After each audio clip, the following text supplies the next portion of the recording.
one of the most striking things about American memory of the Vietnam War, that Americans are still divided today over the meaning of the war and how to remember it.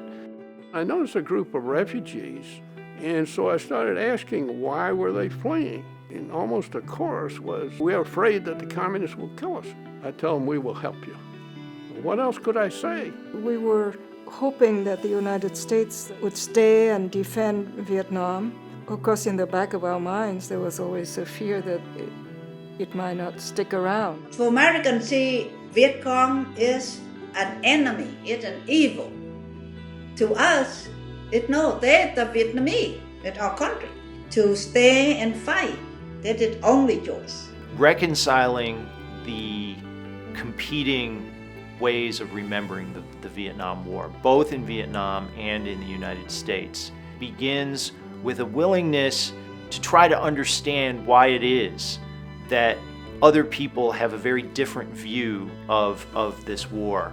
Part of the problem that you saw from a quantitative approach that folks like McNamara and others tried to place on top of a war that was much more about legitimacy and loyalty and relationships. You can't do it by body count. That's not how you win a war, right? You win a war by making the enemy unable to continue, not by killing their people. My family was pretty hopeful. They thought that the South Vietnamese army could hold out for a while if the Americans continued to give us economic and military aid.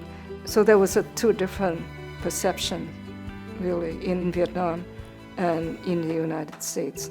We wanted to end the war. We wanted to bring the American soldiers home. We didn't want to have any more dead American boys. Some people said, well, I think the war is a terrible thing, but these protesters are awful. I think I got arrested 14 times in various cities for protests against the war. It was a traumatic experience, a scary experience. They told us not to wear our uniforms when we got home. This is my life, this is what I've been doing, and you're telling me it's not valuable, it's not worth it.